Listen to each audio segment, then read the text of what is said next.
Ever since abilities were added to Pokemon in Gen 3, we've seen a lot of them. 310 to be precise. So it's not surprising that some of these abilities are rarely seen or talked about, whether that be because the ability is exclusive to 1 or 2 Pokemon, or it just sucks. In this video, I'll be going over some of these forgotten abilities and discussing why they're busy collecting cobwebs. Kicking things off is the ability that inspired this video, Grass Pelt. I had literally never even heard of this ability until I was researching terrain effects for another video and came across it while reading upon grassy terrain. What the hell is even that? Grass Pelt is exclusive to Skiddo and Go-Go. It gives them a 50% boost to physical defense in grassy terrain, which is problematic for a few different reasons. Firstly, this ability debuted in Gen 6, a gen before Grassy Surge existed, meaning you had to manually set terrain. Secondly, Go-Go really isn't that guy when it comes to taking hits. You're not that guy. As a mono grass type, it has tons of weaknesses, so that 50% boost just isn't enough to make Go-Go worthwhile. Furthermore, if you really want to use this nowadays, you'd have to pair Go-Go with a Grassy Surge user, and stacking grass types isn't usually a recipe for success. Overall, it was a neat idea, but in practice, this ability just doesn't work. Next up is Wind Power, the signature ability of Kilowattrel and Wattrel. Wind Power is the unholy union of Electromorphosis and Wind Rider. Wind Power provides the user with the charge effect after getting hit by a wind move or while under Tailwind. Problem 1. There are very few wind moves in the game, and Game Freak didn't even have the courtesy to include an immunity to these moves in Wind Power. So getting hit by a wind move barely ever comes up, and Kilowattrel doesn't really have the bull to be taking hits anyway. Problem 2. Kilowattrel has an incredible speed stat, so setting up Tailwind for it is a waste of time since Kilowattrel outspeeds everything anyway. All of this trouble just for some boosted electric moves. Thankfully, Kilowattrel has actual other useful abilities, but oh my god, this one is bad. Now for what is definitely the funniest ability on this list, Wonder Skin. The description for this ability is a bit misleading. You may think, okay, 50% accurate Thunder Waves and Will-O-Wisp, whatever. However, this applies to all moves under the status category with an accuracy check. So Wonder Skin can let you dodge Taunt, Encore, Trick, and a bunch of other moves. This ability also has multiple fully evolved users, so what's the catch? Well, it's not actually that good. This ability is like half of good as gold, but it only activates half of the time. The real reason you don't see his ability is that the decent Pokemon that get it just have better abilities. Sigilyph prefers Magic Guard, Bruxus prefers Strong Jaw, and Venomoth prefers Tinted Lens. Delcatty's here too.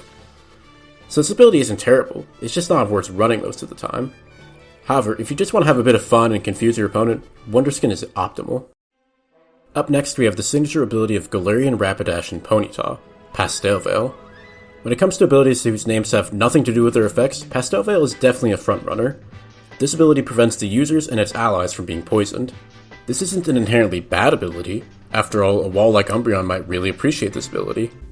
This is not a wall. Now, if you're wondering why Galarian Rapidash received this ability, it's actually because unicorn horns were said to have anti-poison properties.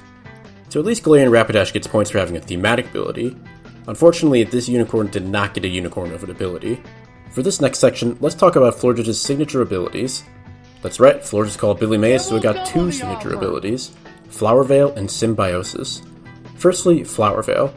This ability prevents grass types on its side of the field from having their stats lowered by the opposing Pokemon, as well as non-volatile status effects.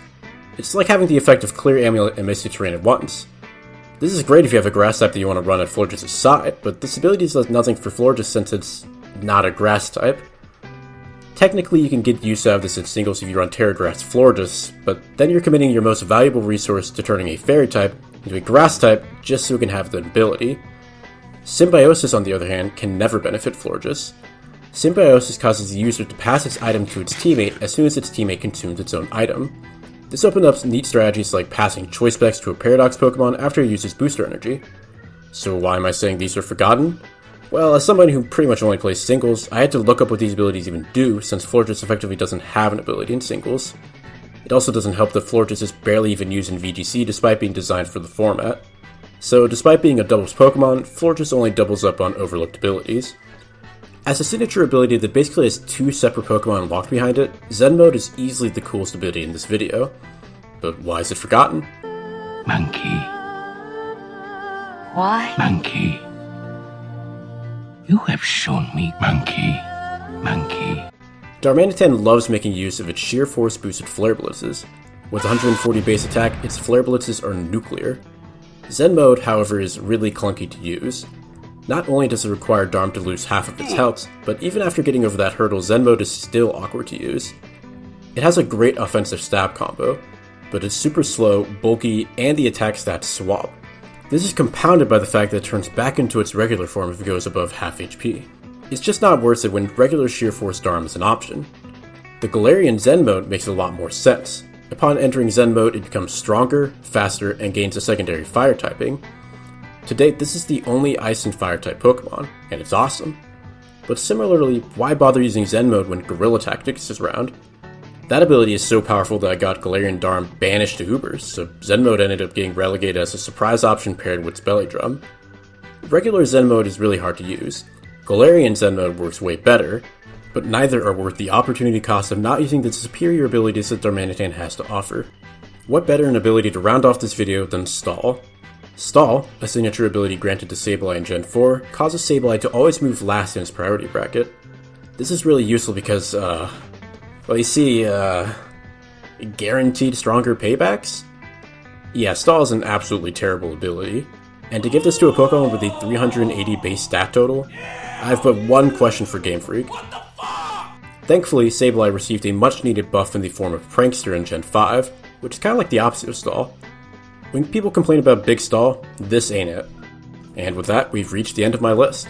I know there are plenty of other obscure abilities out there that could have easily made this list, so let me know what abilities you think should have made the cut.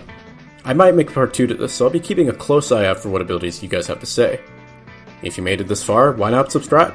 I'm looking to increase my annual YouTube revenue from $10 to $20, so it helps me out. Thanks for watching, and I'll see you next time.